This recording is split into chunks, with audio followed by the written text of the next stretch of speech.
नमस्कार, स्वागत है आपका संसद टीवी पर। मैं हूं मनोज वर्मा और आप देख रहे हैं हमारा खास कार्यक्रम मुद्दा आपका। आज हम बात करेंगे बढ़ते प्रदूषण की, प्रदूषण से होने वाले खतरे और चुनौतियों की। कारण वर्ल्ड एयर क्वालिटी रिपोर्ट के मुताबिक भारत में वायु प्रदूषण बेहद खराब हालत में पहुंच चुका है। सबसे खराब वायु प्रदूषण गुणवत्ता वाले दुनिया के 50 शहरों में से 35 शहर भारत के हैं। अधिकांश शहर हरियाणा और उत्तर प्रदेश के हैं। दिल्ली दुनिया की सबसे प्रदूषित राजधानी है। विश्व भर में वायु प्रदूषण मृत्यु का एक बड़ा कारण बनकर उभर रहा है। भारत में वायु प्रदूषण का स्तर विश्व में सबसे अधिक है, जो देश के स्वास्थ्य और अर्थव्यवस्था के लिहाज से भारी खतरे वाला है, नुकसान वाला है। इसको समझने की ज़रूरत है। दरअसल कई बार ये रिपोर्ट्स जो आती हैं वो भारत को लेकर केंद्रित रहती हैं, लेकिन दुनिया में पर्यावरण को लेकर तमाम तरह के सवाल उठते हैं। चीन की हालत क्या है, दूसरे देशों की हालत क्या है, उस पर भी हम चर्चा करेंगे। लेकिन फिलहाल बात हम भारत की करेंगे, क्योंकि यह बात सच है कि हमारे देश का जो इस समय पर्यावरण है उसमें गहरे परिवर्तन देखने को मिल रहे हैं। तीन खास मेहमान मेरे साथ जुड़े हुए हैं। पूर्व अपर निदेशक केंद्रीय प्रदूषण नियंत्रण बोर्ड के डॉक्टर संजीव अग्रवाल जी हमारे साथ हैं। संजीव जी, आपका बहुत बहुत स्वागत है संसद टीवी पर। साथ ही हम बात करेंगे पूर्व सचिव पर्यावरण मंत्रालय के सीके मिश्रा जी से। सीके मिश्रा जी, आपका भी बहुत बहुत स्वागत है संसद टीवी पर। और बात करेंगे प्रोफेसर सीके वार्ष्णेय जी से, जो पूर्व डीन है पर्यावरण विज्ञान स्कूल जेएनयू के। आपका भी स्वागत है। लेकिन संजीव जी, शुरुआत मैं आपसे करूंगा। जो ये रिपोर्ट सामने आई है, जिसमें एक बार फिर से भारत को केंद्र में रखकर यह कहा गया है कि भारत का जो वायु प्रदूषण है वो बिल्कुल खतरनाक लेवल पर को भी क्रॉस कर गया है और स्थिति बहुत ही भयानक होती जा रही है, खास तौर से पर्यावरण की दृष्टि से। आप कैसे देखते हैं इस रिपोर्ट को?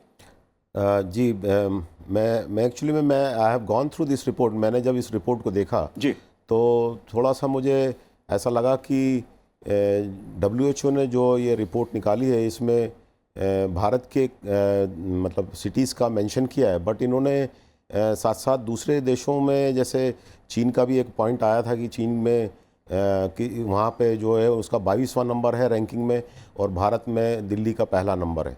बट दिल्ली में ये बात सच है कि बहुत ज़्यादा NCR में मेनली बहुत ज़्यादा पोल्यूशन है।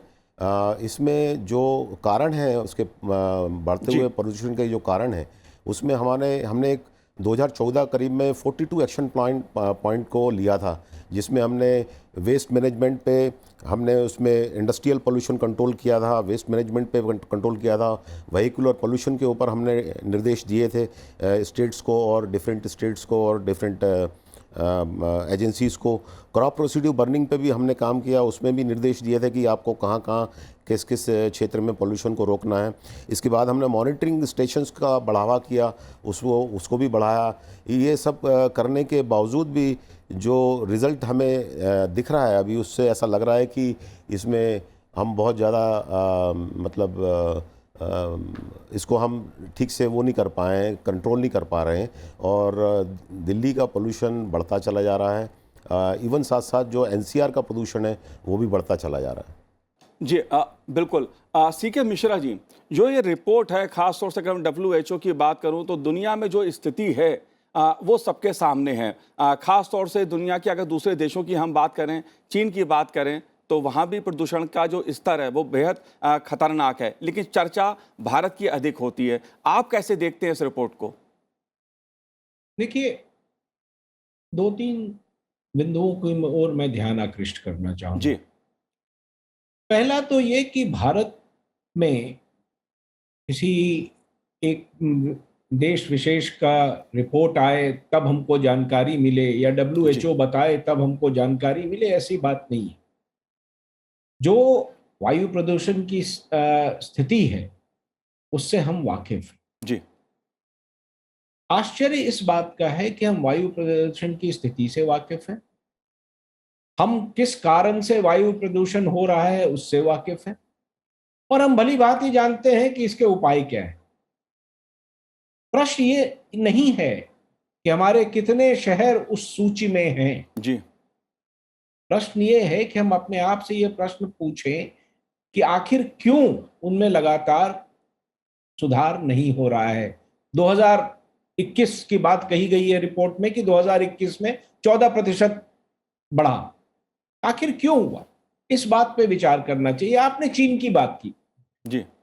देखिए, विश्व में कई ऐसे शहर हैं जहां वायु प्रदूषण खतरनाक स्तर पर है।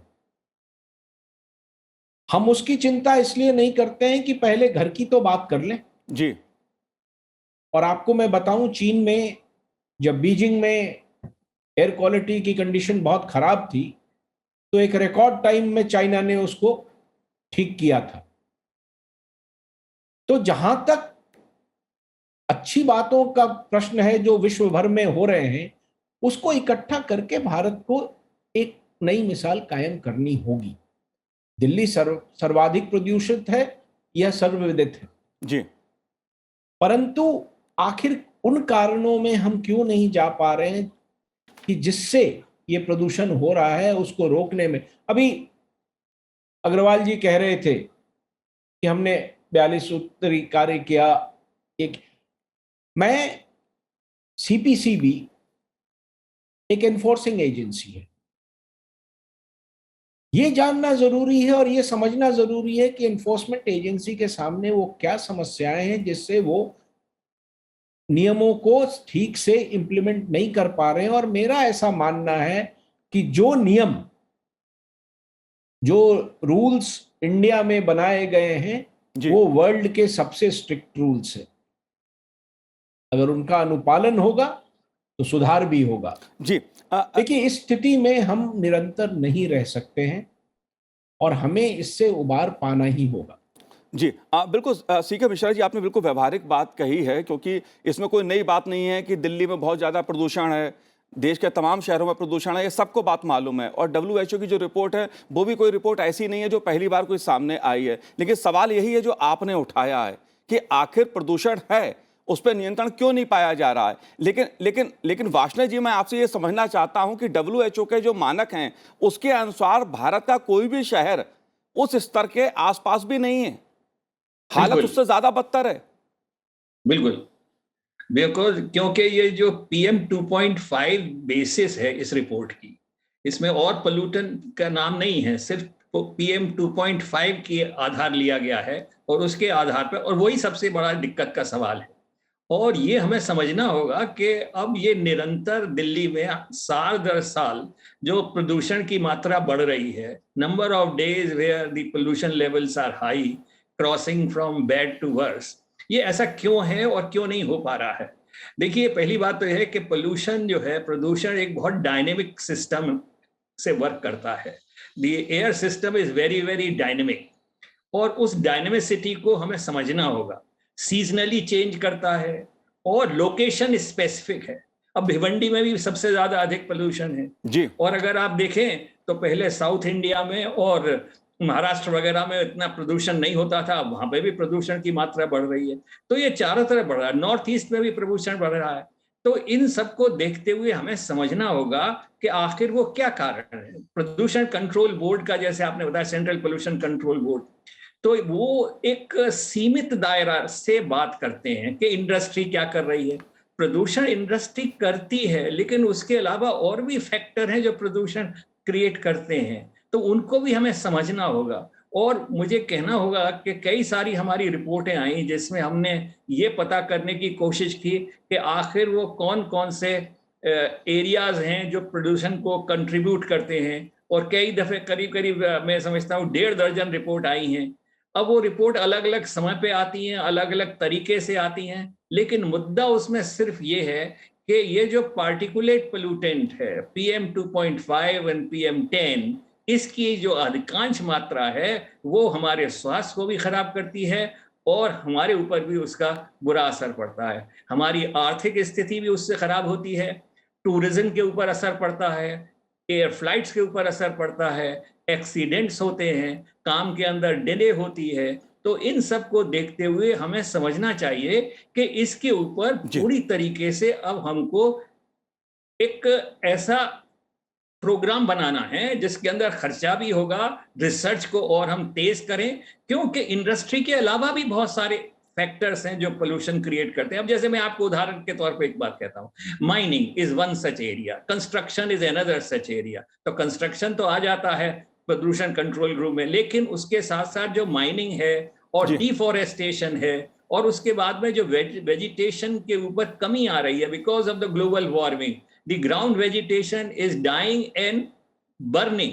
तो ये सारे नए फैक्टर इमर्ज हो रहे हैं। तो हमको एक डायनेमिक तरीके से पोल्यूशन को रोकने की जरूरत है। चाइना में क्या हो रहा है क्या नहीं हो रहा है वो एक अलग विषय जी। है। विषय सबसे समझदार, सबसे जरूरी ये है कि हमारे देश में क्या हो रहा है और कैसे हम जन स्वास्थ्य को पूरी तरीके से सिक्योर करें। दो ये बात सबसे ज्यादा वाष्णी जरूरी जी, है। ये बात और बिल्कुल ये दिख रहा है कि जी। स्वास्थ्य के ऊपर इसका बहुत गलत असर पड़ता है। जी, ये बात इससे लाइफ स्पैन में कमी आती है। जी। बच्चों के अंदर जो अभी से प्रॉब्लम होती है, जिसको हम कहते हैं एस्थमा हो जाता है, और उनकी वर्क कैपेसिटी के अंदर बहुत कमी वाष्णी आती जी, है। बिल्कुल तो बिल्कुल मैं समझता हूं कि अगर देश के युवाओं की जो वनरेबिलिटी है हेल्थ के बारे में, अगर वो गिरने लगेगी, तो मैं समझता हूं कि देश की खुशहाली के अंदर बहुत भारी तेजी से कमी आएगी।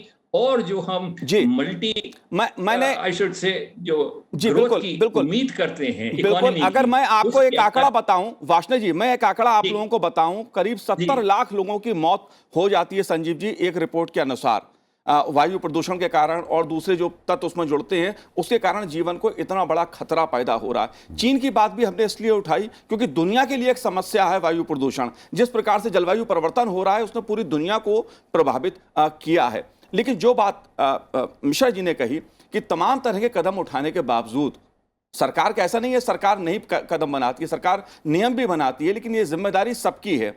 पराली का एक मुद्दा बड़ा मुद्दा उभर के आया है। अगर मैं बात करूं कुछ समय पहले तक ये मुद्दा इतना बड़ा इशू नहीं था, लेकिन पिछले 3-4 सालों में जिस तरह से अक्टूबर नवंबर में पराली का समय आता है और दिल्ली की जो आबो हवा होती है वो सबको ही उसको पता है, उसके बारे में सांस लेना दूभर हो जाता है। आप कैसे देखते हैं इसको? जी, मैं आपको बताना चाहूँगा कि ये जो अक्टूबर नवंबर महीने में और दिसंबर महीने में, इवन जनवरी में भी जो एक स्मॉग बनता है, उसका कारण ये है कि जो छोटे छोटे पार्टिकल्स होते हैं 0.1 साइज़ के गैसियस पार्टिकल्स होते हैं, वाटर ड्रॉपलेट्स होते हैं, ये सब मिलके जो एक स्मोक का फॉर्मेशन करते हैं एक सर्टेन टेम्परेचर पे। जी। तो ये प्रॉब्लम चाइना में भी है, जैसे हमने बात की तो वहाँ पे भी है, वहाँ पे भी स्मोक की प्रॉब्लम होती है क्योंकि वहाँ पे टेम्परेचर कम हो जाता है। हमारे यहाँ स्पेशली जो कम होता है टेम्परेचर कम जो होता है वो अक्टूबर नवंबर से लेके जनवरी के बीच में रहता है, तो उसमें कभी कभी हमारा उसमें स्मोक का फॉर्मेशन हो जाता है। अब मैं आपको बताना चाहूँगा कि भारत सरकार ने जो, जैसा कि मुझे याद है मेरे रिटायरमेंट के पहले मैंने 2010 से लेके 2016-19 तक काफ़ी काम किया था और मैंने ये देखा कि हमने इतना भरसक प्रयास किया। हम लोगों ने 80,000 करोड़ रुपए तो मतलब BS4 से BS6 पे लीप फ्रॉगिंग करके उसमें खर्च किया। हमने एक्शन प्लान्स बनाए, डिफरेंट एक्शन प्लान्स बनाए, हमने उसमें पॉलिसीज़ बनाई, हमने काफ़ी कुछ किया। हमने इवन एग्रीकल्चर पॉलिसी बनाई। एग्रीकल्चर पॉलिसी में हमने कोशिश की कि किसानों को भी राहत मिले और हमारा ये पोल्यूशन भी कम हो। तो हमने भरसक प्रयास किए। हमने स्मार्ट सिटीज़ का 76 स्मार्ट सिटीज़ को बनाया। हमने ऐसे ऐसे नए नए प्रोग्राम लॉन्च किए हैं। इन सब के बावजूद भी अगर ये किसी तरह हम इस पे सक्सेस नहीं कर पा रहे हैं तो थोड़ा सा मुझे इसमें दिक्कत लगती है, क्योंकि ऐसा लग रहा है कि हमें कुछ और डिफरेंट सोचना चाहिए, हमारी सोच बदलना चाहिए। जी। CK मिश्रा जी, भारत सरकार का एक कार्यक्रम है राष्ट्रीय स्वच्छ वायु कार्यक्रम, आप इसको कैसे देखते हैं? खास तौर से मंत्रालय की जब हम बात करते हैं तो जो मंत्रालय है उसने तमाम तरह के कदम उठाए हैं, तमाम तरह की योजनाएं समय समय पे शुरू की हैं, लोगों को जागरूक करने का काम भी किया है, जो राज्य सरकार हैं उनको भी दिशा निर्देश देने का काम किया है। तो क्या समन्वय का एक अभाव है राज्यों के साथ? कहां पर यह समस्या आती है? देखिए, समन्वय का अभाव सिर्फ प्रदूषण नियंत्रण में है ऐसा नहीं कहा जा सकता है। समन्वय का अभाव सामान्य बात है जी, पर मूल बात यह है, आपने एनकैप की बात उठाई, नेशनल क्लीन एयर प्रोग्राम की। सौभाग्यवश मैं उसमें शामिल था जब वो प्रोग्राम बना। ध्येय ये था कि हम 20 से 30% कम कर पाएंगे, शहर के स्पेसिफिक प्लान्स बनाकर उसको फंड करके उस शहर की जो विशिष्ट समस्या है उसका समाधान करके करेंगे। देखिए, अंत में क्या हुआ, जो प्लान्स बने वो बड़े सामान्य किस्म के बने और हर शहर में एक ही काम होने लगा। तो ऐसे नहीं है कि कदम नहीं उठाए गए, कई जगह बहुत काम हो रहे हैं, सरकार ने काफी राशि भी इसमें लगाई है, पर हर दिन, जैसा वार्ष्णेय साहब ने कहा, कि एक डायनामिक सिचुएशन, हम सीख रहे हैं और हमें सीखते रहना चाहिए। पर इसके पहले अग्रवाल साहब ने जो पराली की बात की, उसके संबंध में, क्योंकि आपने समन्वय जी। की बात की, उन्होंने पराली की बात की, और सबसे ज्यादा लोग कहते हैं समन्वय की कमी पराली में ही जी आ रही है। बिल्कुल जी। मैं उसके बारे में 2-3 बिंदु कहना चाहूंगा। एक, बिल्कुल सही है कि अक्टूबर, नवंबर, दिसंबर में मॉइस्चर की बढ़त होती है, सस्पेंडेड पार्टिकल्स रहते हैं, स्मॉग बनता है, और उसके एक स्पेसिफिक पीरियड पे जो ये पराली की का धुआं आता है, वो विशेष असर डालता है। हमें ये याद रखना चाहिए कि अगर हमारा स्तर x है, तो वो इसको x+1 बनाता है, और वो और भयावह स्थिति हो जाती है। जी। दो उपाय हैं, या तो इस 1 को हम समाप्त कर दें, जिसमें अभी कठिनाई दिख रही है, या हम अपने x को x-1 भी तो कर सकते हैं। जी। जो दिल्ली की आम प्रदूषण के कारण है, उनको कम करके हम उसका असर भी कम कर सकते हैं, और अगर दोनों हो जाए तो ये स्थिति बिल्कुल सुधर जाएगी। इसलिए कार्य दोनों, समन्वय का कार्य दोनों तरह से होना है। और जहां तक एनकैप के इंप्लीमेंटेशन का प्रश्न है, मेरे विचार से अभी तो शुरुआत हुई है, जी। उसका असर तो 2-3 वर्षों बाद दिखेगा। इसलिए ये बहुत जल्दी होगा कहना कि वो नीति सफल नहीं हुई। जी।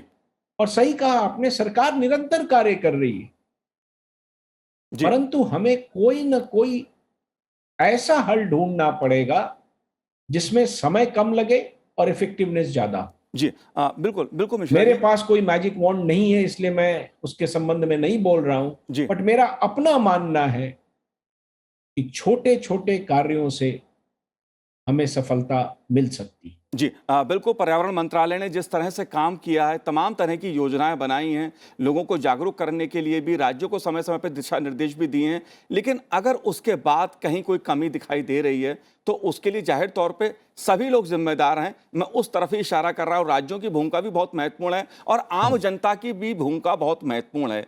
किसानों की अपनी समस्याएं हो सकती हैं, लेकिन उस समस्या का समाधान एक अलग बात है, वायु प्रदूषण की समस्या एक दूसरी बात है। लेकिन वार्ष्णेय जी, मैं आपसे एक बात और समझना चाहता हूं। बार बार ये बात कही जाती है जब अक्टूबर का महीना आता है, नवंबर का महीना आता है, कि आतिशबाजी के कारण, पटाखों के कारण दीपावली के आसपास बहुत पोल्यूशन होता है, बहुत प्रदूषण फैलता है। आप इससे सहमत हैं क्या? अगर दीपावली के आसपास ये दिक्कत आती है तो पूरे साल क्यों दिक्कत आती है?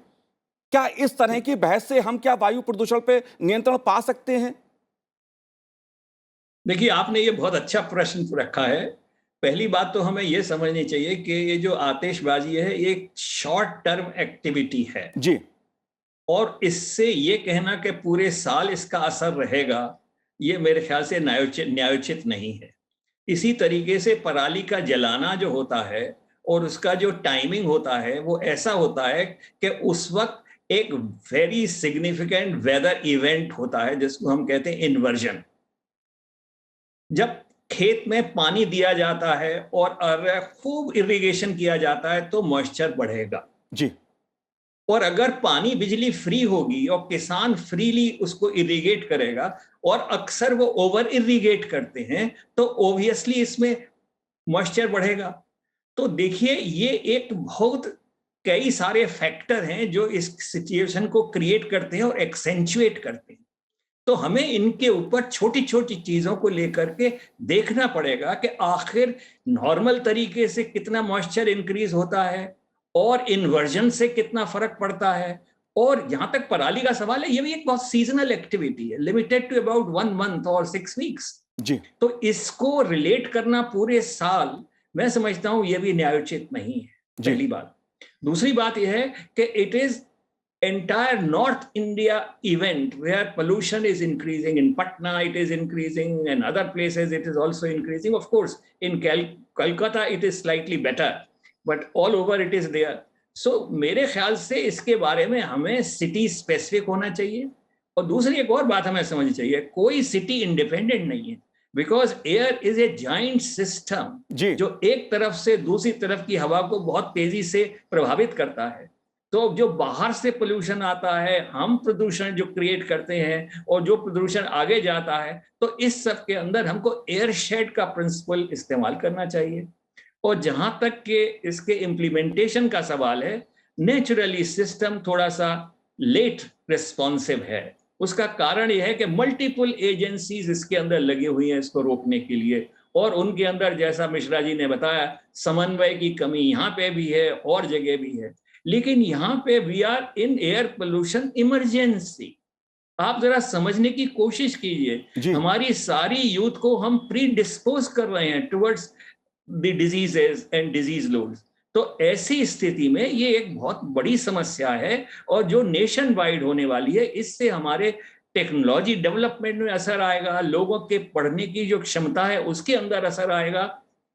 इसके बहुत सारे बड़े आयाम हैं, इनको हमें ठीक से समझना चाहिए। और ये राष्ट्र हित में होगा कि हम एयर पोल्यूशन की जो समस्या है उसको जल्दी से जल्दी समझें, उसके अंदर एनफ रिसर्च हम के ऊपर बढ़ावा दें, फंडिंग दें, ताकि छोटी छोटी चीजों को, जैसा मिश्रा जी ने बताया, कई सारी करनी पड़ेंगी, और इनको एक साथ करना पड़ेगा। जी। और ये एक दूसरे से कभी कभी भिन्न भी नजर आएंगे जी। लेकिन इन सब का असर वायु प्रदूषण और वायु की गुणवत्ता के ऊपर बहुत तेजी से पड़ता है। जी बिल्कुल, मैंने वेदर फिनोमेना ऐसा है जो एक गिवन सिचुएशन है, जी। आज से नहीं, हमेशा से होता रहा। जी मैंने तो इसके ऊपर तो आप कुछ कर नहीं सकते हैं। जी कर हम ये सकते हैं कि वो ऐसे क्या कारण हैं जिसकी वजह से इसके अंदर बढ़ोतरी हो जाती है, क्या हम उनको कम कर सकते हैं, जैसे x-1 कर सकते हैं, या x को x ही रख सकते हैं कम से कम। तो ये सब करने के लिए हमें और तरीके अपने बढ़ाने पड़ेंगे, रिसर्च का विस्तार करना पड़ेगा, और कई सारी चीजों को एक साथ लाना पड़ेगा। और ये बिल्कुल इस तरीके से, जैसे कि हर चीज को कोबल करके जोड़ना पड़ेगा, और फिर एक विहंगम दृष्टि अपनाने की जरूरत है। और इसमें एग्रीकल्चर डिपार्टमेंट, संजीव जी, हमारे खेतिहर लोग, इन सबको बहुत जुट करके काम करना पड़ेगा, क्योंकि ये उनकी सेहत का भी सवाल है। जी संजीव जी, ये बात मैंने इसलिए उठाई, आतिशबाजी वाली बात, क्योंकि ऐसा लगता है जैसे पटाखे, आतिशबाजी, इसी के कारण प्रदूषण की समस्या है। साल भर और कोई दिक्कत नहीं होती है, सबसे ज्यादा बहस उसी समय होती है कि साहब पटाखे चले इसलिए, आतिशबाजी के समय इसलिए प्रदूषण फैल गया।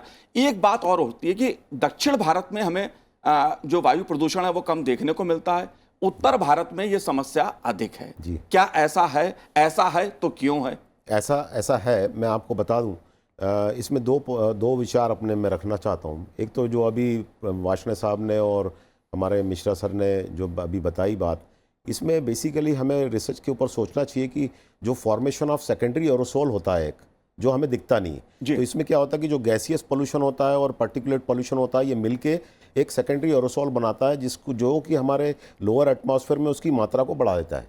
एक तो पहला कारण ये हो गया। दूसरा जो आपने बोला कि इसमें हमारे को बहुत सतर्क होकर भी चलना पड़ेगा, और जितने राज्य हैं, मुझे ऐसा याद आ रहा है कि 2014-15 में काफ़ी भरसक प्रयास किया था हमारे माननीय मंत्री जी ने। उन्होंने ये तक किया था कि पूरे स्टेट गवर्नमेंट के मिनिस्टर्स को सबको बुलाया, और उनको सबको बुला के उनको बोला, उनको निर्देश दिए कि आपको इस पॉइंट्स पे काम करना है। मतलब this is very good, it was a very good opportunity by the state pollution control board कि भाई आपको ये इस उस पे काम करना है। और मुझे ऐसा लगता है कि वो कुछ काम हमारे स्टेट लेवल पे ठीक से नहीं हो पाया है। जी शीके मिश्रा जी, मैं आपसे अंतिम सवाल आपसे करना चाहता हूं और ये समझना चाहता हूं कि अक्षय ऊर्जा का प्रसार करना, इलेक्ट्रिक वाहनों पर जोर, हर घर में एलपीजी गैस का पहुंचना, क्या इन कारणों से या इन पहल से, इस पहल से क्या वायु प्रदूषण पर नियंत्रण पाया जा सकता है? सरकार की तरफ से जो कदम उठाए जा रहे हैं, इनकी दिशा को आप कैसे देखते हैं? क्या कहना है आपका? जिन 3 कदमों की आपने बात की वो वस्तुतः सराहनीय कदम है। इसको इस परिप्रेक्ष्य में समझना आवश्यक है कि जिस तरह छोटे छोटे कॉजेज मिलके इस समस्या का निर्माण कर रहे हैं, उसी तरह ये छोटे छोटे सॉल्यूशंस हैं और ऐसे कई सारे सॉल्यूशंस लाने होंगे जो मिलके इसका ये करेंगे। ई व्हीकल्स की बात कर लें, BS4 से BS6 तक जाने की बात कर लें, ईंधन रहित चूल्हे की बात कर लें, इनमें हमने अच्छा काम किया है। बट जो अदर कॉजेज हैं, कंबशन के कॉजेज हैं, उन पे जब तक हम कंट्रोल नहीं करेंगे, इंडस्ट्री है, ट्रांसपोर्ट है, देखिए हमारी एक बहुत बड़ी समस्या है, ये सब हमने कर दिया बट पब्लिक ट्रांसपोर्ट हमारे यहाँ ग्रो नहीं कर पाया। जी, इसलिए दिल्ली में आप देखते हैं कि कारों की और गाड़ियों की कितनी संख्या है। ये सब कंट्रीब्यूट करते हैं। ऐसा नहीं है कि एक फैक्टर, अभी हम चर्चा कर रहे थे दिवाली और पराली की, सही कहा वाश ने साहब, they are seasonal, they are periodical. हमको तो उन कारणों पे ज्यादा ध्यान देना है जो 12 माह जी, हमें परेशान कर रहे हैं। अगर हम उन कारणों से निपट लेंगे तो जिस X-1 की मैं बात कर रहा था, हम स्वयं वहां चले जाएंगे। और इसमें मैं ये स्पष्ट रूप से कहना चाहूंगा कि ये सरकार के कदम हैं, जैसे ई व्हीकल की बात आपने कही या LPG गैस की बात कही, कुछ कदम सोसाइटी की ओर से आने होंगे, जी, कुछ कदम इंडस्ट्री की ओर से आने होंगे। जब तक सबका सम्मिलित प्रयास नहीं होगा, मुझे नहीं लगता इसमें हमें सफलता मिलेगी। जी। उदाहरण स्वरूप हमने कहा कि NCR में प्रत्येक उद्योग को PNG पर जाना चाहिए। अब ये बिजनेस मॉडल के रूप में अगर देखें तो इसमें प्राइस इंक्रीज वगैरह वगैरह शामिल है, तो मुझे लगता है कि लोगों को जान बचाने के लिए ये आवश्यक है और उसको करना पड़ेगा।